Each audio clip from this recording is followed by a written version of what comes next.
Okay, we already got a bunch here, so we'll go ahead and jump right into our first question. You guys might have seen the post earlier today, but the question in co-partner with this theme that we posted is this: is the European Union a potential revived Roman Empire candidate?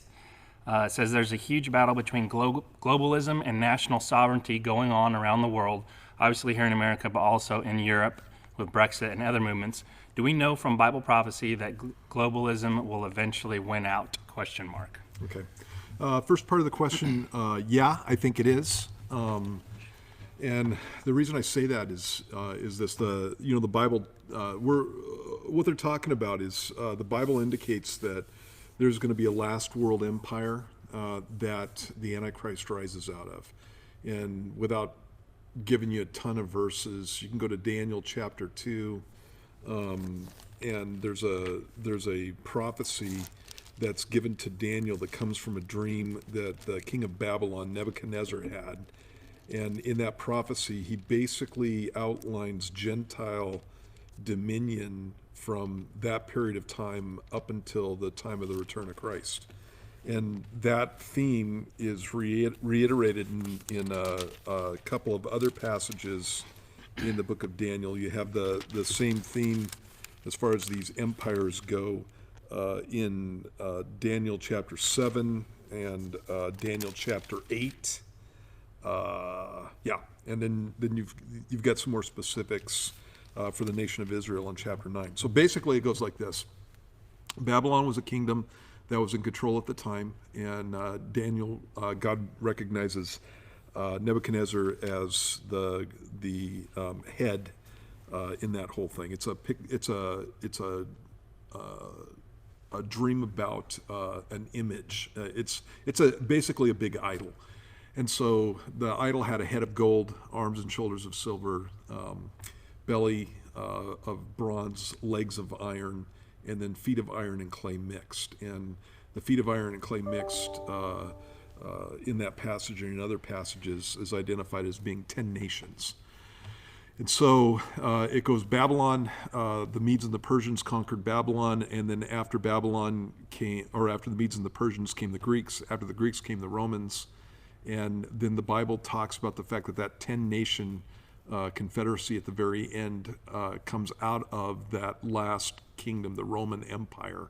And so that's why it's an important thing in Bible prophecy. The Roman Empire encompassed literally the Mediterranean Sea was the lake in the middle of the Roman Empire, is how historians picture that whole thing. And so when you're talking about 10 nations that come out of that, it doesn't necessarily have to be Europe, because obviously Northern Africa was included in that, and then you have Turkey and the Middle East included in that whole thing. But the reason I believe that it's Europe is because the rest of those areas are mentioned in other passages that have to do with the end times. And so Turkey is specifically mentioned as being a nation that comes down against Israel. Egypt is mentioned in another context. Libya and Ethiopia are mentioned in other contexts as being outside of that kingdom. And so that pretty much leaves Europe. Right. And so we're living in times where obviously Europe is united, and they don't have just 10 nations at this point. Gosh, I think it's like 26 or 28 or something like that. I haven't checked it out lately. And Brexit is all about the fact that Great Britain wants out of that union that they had agreed to. In the passage in Daniel chapter 2, it talks about the fact that setup, that kingdom, is going to be of iron and clay mixed, ceramic clay. And so, you got to picture mixing up iron and ceramic clay. And the Bible does that on purpose because the kingdom that's united there is not going to be like the other kingdoms.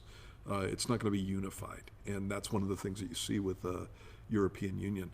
There are 10 nations in the European Union that make up the military portion of that, which is pretty interesting.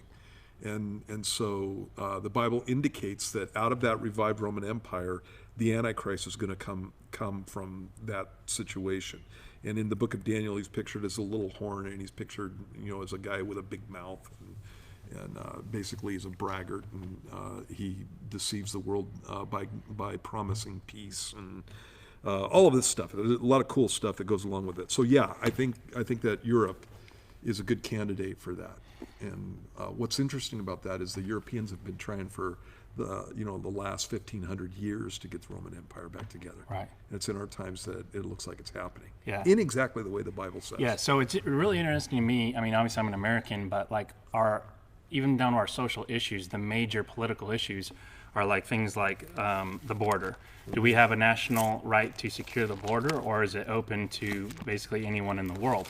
And the other side, for the most part, and they wouldn't say this, but their doctrine, if you were to label it, they are, and actually some of them do say it, they are globalists. Right. They want the unification of the world in their little ways that they navigate their speech.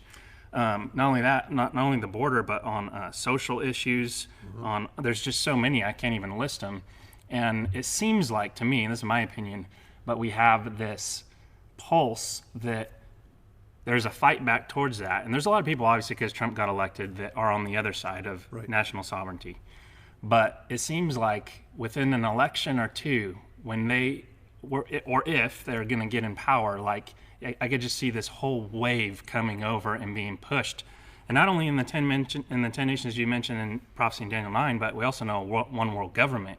And it's like this whole conglomeration where the Antichrist rises, and it's like back on the scene, just waiting to take over. Is this theme regarding that? Specifically to the second part of that question, does globalism or nationalism win out? Right. And in Revelation 13, it's talking about the rise of the Antichrist.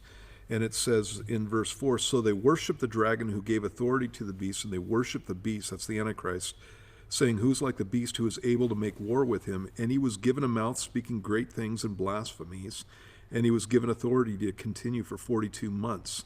Then he opened his mouth in blasphemy against God, to blaspheme his name, his tabernacle, those who dwell in heaven. And then this is the main verse. It was granted to him to make war with the saints and to overcome them, and authority was given to him over every tribe, tongue, and nation. All who dwell on the earth will worship him, whose names have not been written in the book of life of the Lamb slain from the foundation of the world. If anyone has an ear, let him hear. And so he's given authority over every tribe and tongue and nation. And so that is a worldwide empire that comes out of that whole situation. Now his authority doesn't last. In this passage it talks about it lasting for 42 months. There's indications in Daniel chapter 11 that there is a rebellion against his authority. And so you have what's called the King of the North. Most commentators believe that that's speaking about Russia, and the kings of the East. And that a lot of guys think that the obvious candidate for the kings of the East is China, possibly India, but it sure looks like China. And so the major players that the Bible talks about, Russia and China and Turkey and Egypt and all these places that I've already mentioned, are on the main stage at this point. And so, yeah, there's got to be globalism. And that I really believe that that's why we see this push towards this. And it's something that's satanic. It's not a good thing. It's a bad thing. It's going to be used to cause the last Holocaust before Christ comes back. And so, yeah, that's the way that it's going to go. But again, the Bible talks about the fact that the nations are, you basically have a situation where you have the European nations, it looks like, are behind the Antichrist. By the time that you get to the end of the tribulation period, the European nations are behind the Antichrist. The North African nations rebel against him, specifically Egypt. Then there is the king of the north, and that looks like it may be talking about Russia, comes down to fight against him, along with the kings of the east. And so you have a breakup of his empire right before Christ comes back, and that's the lead up to the Battle of Armageddon. So, right. Yeah. Okay, I could go on for that for a long time, so I'm just going to stop.